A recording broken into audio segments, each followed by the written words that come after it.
Okay, so how to do that? Well, look at everything. We have acting, and it goes to Blender. That's it. Acting to Blender. That was another difficult early choice. It had to be Blender. I know Blender. The Blender studio has been doing a lot of animations lately. I know animations can be done in Blender, but again, you talk to any professional, they're going to for sure tell you, especially 3 years ago, 2 years ago, use Maya. Maya has Motion Builder, which is a intermediary program. You're not going to find good animators. Most animators know Maya, so on and so forth. So now we're at like the third or fourth convention that I'm just being like, nope, nope, nope, just doing Blender. So it's scary. Um, so acting to Blender. So this was the workflow. And spoiler alert, just to tell you what it actually ended up being, because you don't need to. You can try all this stuff if you want, but I'm just telling you what I specifically tried based on cost and based on time. It went from acting for the body animation to Rococo suit. By the way, fun fact about the Rococo suit: I was trying the Xsense and Rococo. The Xsense was a little better, but there are weird things that made the Rococo win. First of all, the Xsense was better. Rococo had a ton of problems with their magnetism, meaning if the trackers were near any metal, the suit would go haywire. And every building has metal in it. So basically, you could only use it in a Swedish cabin in the woods. That's it. So it was useless. Just useless. Every time you ran the suit, there's going to be an error. And so you're just going to live with constant errors in your suit. I rented office spaces. I took the suit to the office spaces. Every office spaces are worse because they're in bigger buildings made of more metal. So nothing worked anywhere. I was like, okay, sorry guys, like you need to figure out your technology. Meanwhile, Xsense had a really good suit, and plus it had the trackers on the outside that you could stick on with Velcro. You didn't need to zip up a suit. But Xsense has these gloves called the Manus gloves, and this is a weird deep cut thing that you can only know from trying it. When you're wearing the Manus gloves, they go over your fingertips, and they have a little nodule on the top of your finger. So if you're a one-man show doing mocap and recording, it's really hard to type with the Manus gloves on. And taking them off is really cumbersome. And putting them back on is really cumbersome because each finger needs to slide on like a finger puppet. So how would you know that? But you can know that because I'm telling you, you can't type. So that means if you're a one-man show hitting play and then doing the mocap, it's really hard to do if you're the one wearing the suit and typing. Whereas Rococo has fingerless gloves and it uses finger trackers that are on the next knuckle up. So you can type while you do it. But still, the Rococo suit was going back to the store. And I told them, hey guys, your suit has magnetism. I was honest with them. I said, because they let me borrow a suit. They were really cool about it at the time. Like, you can have a suit for months, try it out. If you like it, keep it. If not, return it. Awesome. So I'm trying the suit out. And after a few months, I was like, guys, your suit, I want to just let you know, I like it. I would keep it. It's $4,000 instead of the Xsense suit, which is $10,000 if you include the gloves. And also, Xsense wants a subscription every year of thousands of dollars eventually, which is obviously crazy. But everyone does that. All these companies decide that they want to try to get a subscription. Even Rococo now has a smaller subscription monthly to let you use some of the features. They actually changed it. Used to not have a subscription, or they used to have a subscription for some things, and now they've changed it. So now you basically need a subscription to use any of their cleanup tools. So greed and money, everyone gets sort of eaten by it at some point, and they have a plan and a model for doing things, and they realize, let's get some fucking money from people. So they change their model to make it so it's impossible for you to not pay forever. So they're both like that now, but Rococo has a much less subscription. So I tell Rococo, guys, I'm returning your suit, and they say to me, well, we're actually coming up with a software update, and the software update is going to make the suit not have magnetism issues anymore. And I'm like, yeah, right. Okay. I'll wait, but that's not going to happen. The goddamn update worked. And so that's it. Rococo doesn't have magnetism issues anymore. By the way, this is like after a year in, so of us trying things and doing different things. So that was it. They're like, all right, return the Xsense suit, kept the Rococo suit. So I recommend it. They now have this other thing called the Coil Pro, which is a giant cube. I haven't tested it out too much, but the cube does even more accurate tracking with your fingers, although Rococo has some problems with walk cycles still. It's still a little bit janky, but it's good. It gets the job done. So Rococo went directly, spoiler alert, I don't need to tell you about all the other ways. Audio to face, which takes your audio and turns it into facial capture. Speech Graphics, which is a company you can hire to give them audio, and they map it to facial capture. Perception Neuron and try OptiTrack's video Faceware. Oh my God, they have a $12,000 and $30,000 facial helmet, the whole fucking thing, and it's way more complicated, needlessly, in my view, needlessly. But what ended up happening is like, okay, what's the easiest? Rococo into Iclone. And I knew that at the beginning that it was the easiest, but it was still hard to go with it because even though we knew about it from the very beginning, it was still hard to say, all right, well, we're going to just live with. They have a thing called Motion Live, and you have to pay extra for it. That's how Reillusion, the company that makes Iclone, that's how they get you. They have, like, they charge you for everything. You have to pay an outrageous amount of money. I think $1,000, $800 to be able to live connect your Rococo suit to your Iclone. And I'll just open it here just so you can see what the program looks like. It's green. And you got my characters here. Let's put this guy in here. Put a little garble in there. And yeah, it's a pretty dang handy program because it comes here to this thing that you have to plug in, you have to get, called Motion Live. Nothing about this is anything short of a fucking nightmare. But I'm saving you a little time. Rococo, and then into the Live Face. So Live Face is an app on your phone, and it's fantastic. You have the app. It's a front-facing camera on an iPhone. I bought a tiny little iPhone mini 11. It's a really small one, so it's really light. And you would think, okay, Shadi, you're going to put it on a helmet, and you're going to see you're going to do your Rococo with the helmet on, and you're going to act out the scenes. That was how we were going to do it. But at that time, Rococo didn't have a helmet. You had to make your own, your DIY helmet made of a selfie stick and a thing, or you had to buy a $3,000 helmet that had no camera on it. The helmets are ridiculous. No one had made one that was reasonable until after we were done with it. Rococo just came out with a helmet that's like $300. That's just the helmet, and you can put the phone on it. So you put that phone on the helmet. But we realized, and this is a huge part of the process, is that I am iterating again. It was back to what the priorities are. What were the priorities? It was a talkie short. It was going to be talkie. Everything was going to be talkie. And so what that meant is, as a director, as a writer, I had to be able to iterate on the talking. And it's really hard to iterate on the acting and the talking. So here was the profound choice that was made that was a complete game changer. I recorded the facial capture data separate right onto these characters, yes, directly onto the characters with the phone sitting at a desk. Okay, so for recording the facial data, here's a clamp. This is just bought for GoPros, and it has this arm. It's for like attaching a GoPro camera to your motorcycle or something. And then there's an iPhone here, and this is, I think, an 11 mini. And the reason it's a mini, it's a little bit lighter, it's a little bit smaller, but it gets the job done.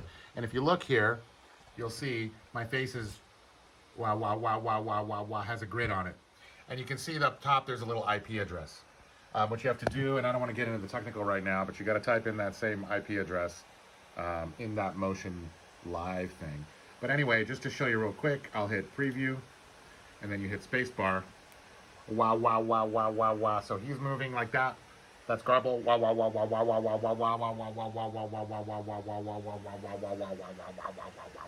And so while that's happening, right here, I'm looking at here and I'm reading whatever the capture is, whatever the script is on the screen, and it's capturing directly onto Garble's face. And if I turn my head left and right, actually when it's done, it'll record my head turns too, you can see. And then the audio is being recorded here on a microphone. You know, it's not a very expensive mic. It's probably like a $80, desktop mic. It's mounted on the table here, and it's connected to the computer with a USB. I tried buying like not a compressor, something or other, different devices, whatever shenanigans. It turned out to not be necessary. The computer's making a pretty loud sort of fan sound right now. So what I do is I put the computer at the very least, and this is all done on a laptop, by the way. I'll put my computer, on quiet, on silent mode right here, just so that the fan isn't loud for the time I'm recording. And sure, there's a little bit of artifacts and sound because obviously I'm in a normal room that has normal sound quality. So it's not super high-end sound quality, but it gets the job done. And I gave it to my sound guy at the end, and he said, yeah, as long as it's on this mic, you stay kind of far away from the mic. You place the mic under here, just under my head. I can still see my face. I can see the character moving. It's recording the audio plus the facial. And here let me hit spacebar to stop it. And right here in the settings here, you decide what kind of mic you want to use. So I have a bunch connected, but I have that Q91, so you know which mic I have. So you select the mic, you say you want to record the audio. So you got the audio recorded from here, you got the video recorded from LiveFace. I hit preview, but if you hit record in spacebar, it'll just start recording in real time.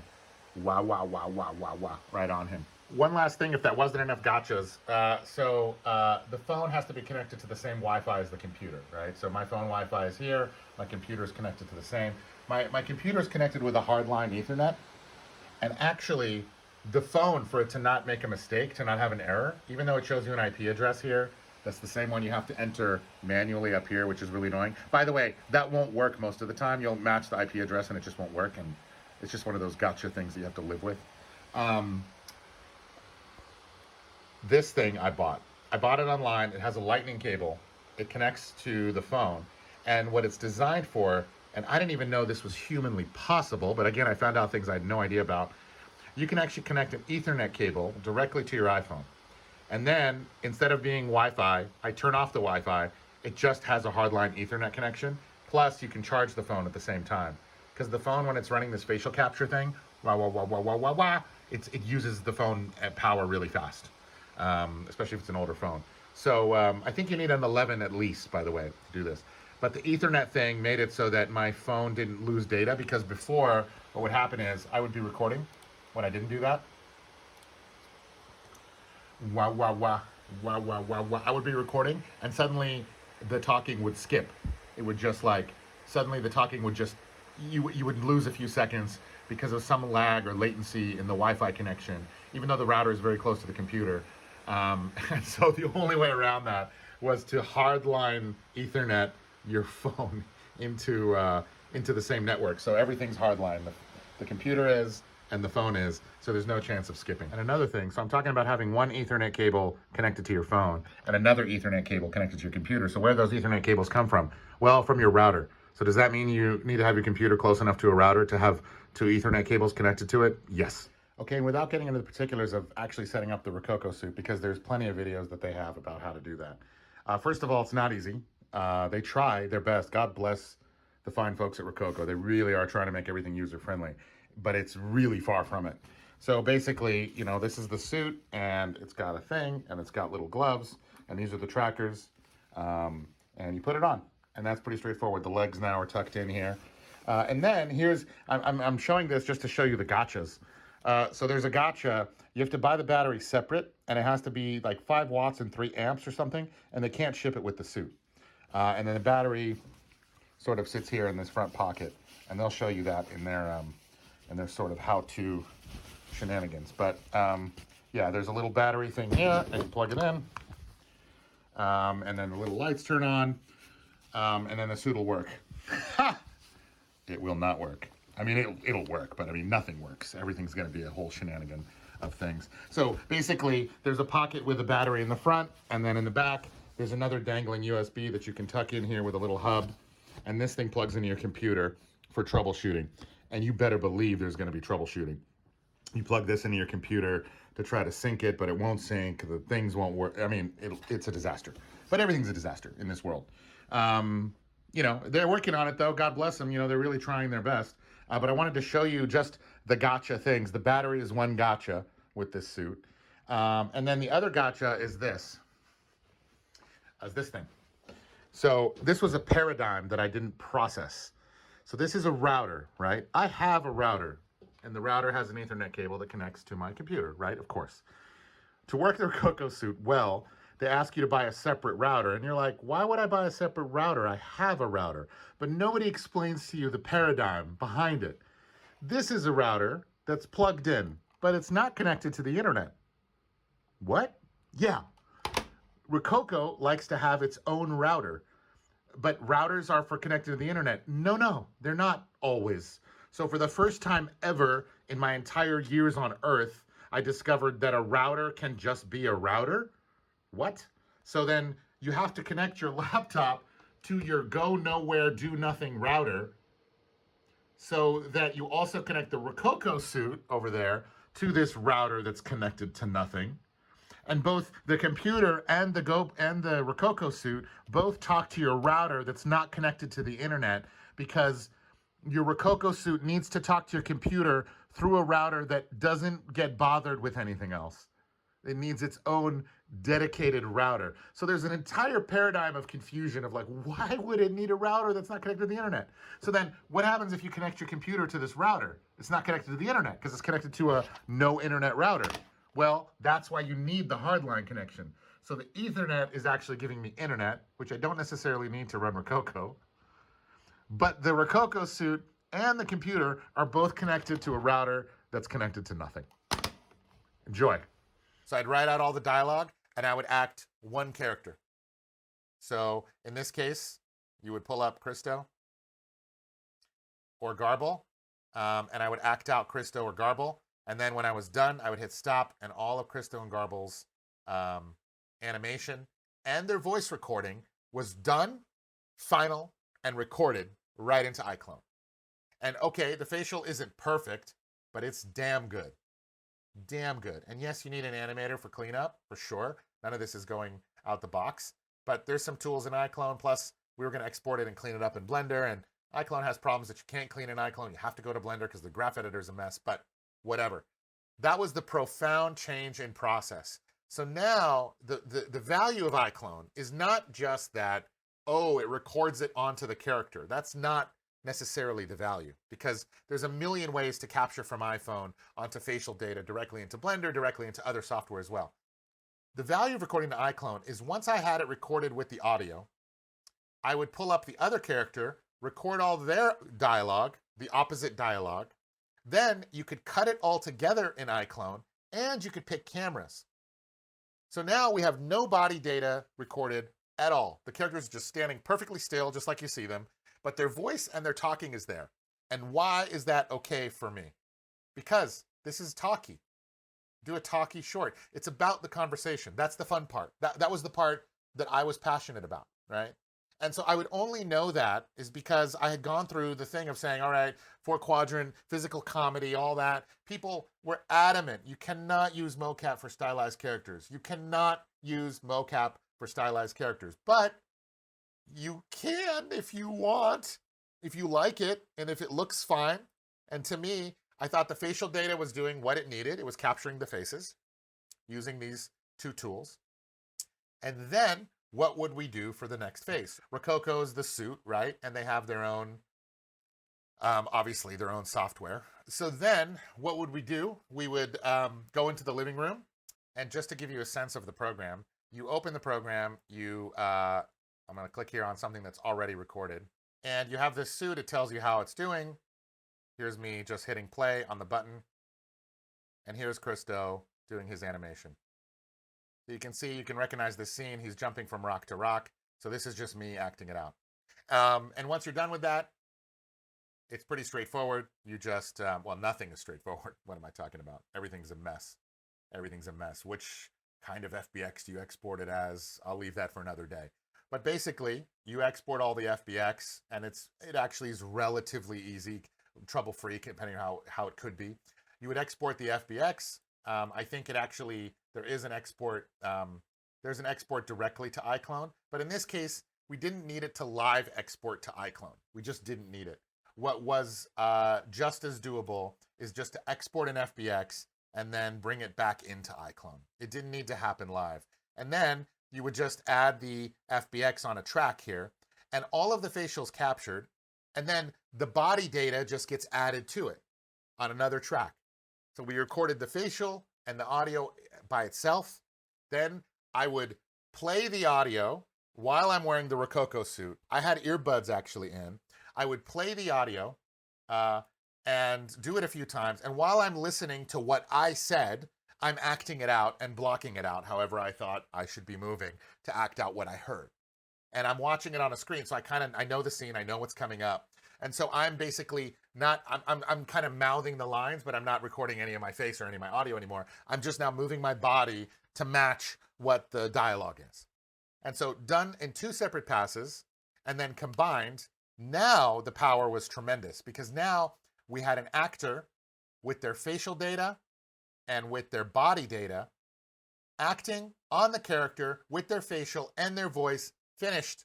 And that's by myself in from a scene, from writing the scene down to recording it to having it done and on the character, you're talking 2.5 hours. And that's it. And then you can easily move the characters around. You can now take one character and have them face another character so that you can see the interaction between them. There's a lot of tweaking in Iclone tools to adjust the animation, and Iclone is not a tool used by professionals really that much in animation. In fact, if I'm at Annecy or I'm talking about animation, no one's heard of it. But the power in it is not that it can help a non-animator like me animate a scene. The power is, and here's the money-saving part, so much of the decisions that need to be made by the director and the writer are made by the director and the writer, which is me. So if I don't like a scene, if I don't like a potty motion, the amount of time that it would take to go back and forth in dailies with an animator to get, let's say, what I thought would be a funny motion, even when Christo's like, Gary, you seeing this? With the one hand. Just that. It was a thought that I had in the moment of how I think someone would react to that moment in that scene. I did it. In the other version of keyframing this, the animator probably, if they're good, makes their own video, records themselves in a video, then they go and keyframe what they recorded in their own video that they recorded, and what they thought it should be could be good, but it might not be what I had in mind. Then we go back and forth on versions, adjusting. And then every time we go back and forth, they go back and they keyframe the animation again to match what I wanted. And I want it to be subtle and nuanced and naturalistic anyway. So all of the extra that comes with animation, the wow, oh my God, Jimmy, all of that I kind of didn't want, I realized. As we started to adjust the mocap, all of that sort of extra that we were adding in animation turned out to not be ideal. I preferred it super grounded. And so going back to the very beginning, everybody said you cannot mocap on stylized characters, but you can, and it looks good if you like the way it looks. And I kind of did. So that's where we ended up. And when we get back into Iclone with all of that stuff captured, now we're talking about like, oh my God, the whole movie's in here. Everything's in here. So here's the power. Here's the incredible power of this. You know, Pixar, they'll spend a year storyboarding out a scene. Storyboarding out, right? Figuring it out in storyboards, like back and forth, writing it, hiring actors, doing that, doing animatics, doing the sketches, all of that.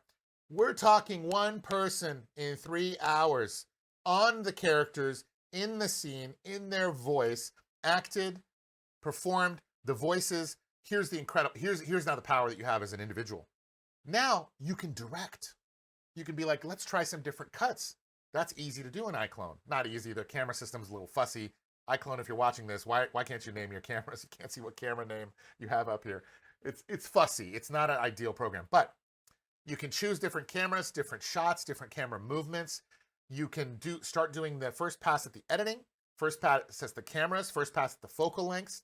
You can easily, not easily, but moderately easily, start throwing an environment in here. You can throw some lights in here. And right now we're seeing, after we did it in Blender, we're actually going to see how far we can get it in Iclone because it looks pretty good. And the lighting engine is not bad. A super powerful thing about Iclone 2 is everything is instant all the time. Now I have a 4090 RTX NVIDIA card, but instant, everything is fast. So that thing that animators struggle with where to watch what they just did, they can't watch it. Here, no matter what you have, 2 characters with a lot of shit on them, you could turn off the hair if you need to, but I've never even gotten it. I can put it in the highest quality and I can scrub this instantly and you watch the animation instantly. So what that allows you to do is move a camera, scroll back, play. Move a camera, scroll back, play. Move a camera, scroll back, play. And you can do that as much as you want. So what it allows you to do is iterate 1,000 times over the course of what someone else doing keyframe would be able to iterate once every 2 days, right? Director has to watch it in the dailies. Animator has to go back and change it. Then you watch another thing the next day. Then you give notes. And so you're asking how $1 million can be turned into $10,000. That's how. Now, why isn't anyone using necessarily Iclone for animation? I don't know. Because, like I said, it comes back to someone who's dedicated their life and bought a $30,000 faceware helmet with the analyzer and the retargeter and has motion builder and hired Maya artists.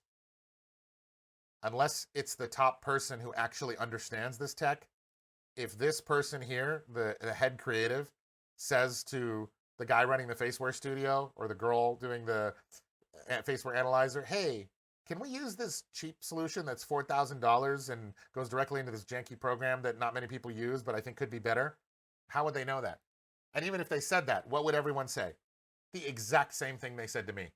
No, those aren't professional tools. No, you can't do it that way. That's not the way it's done. So I was expecting to be more wrong than I was, because I'm used to, in the world of concept art for, over a decade, I'm used to technology changing and us adopting something that everyone says is bullshit, but I can clearly see it's good.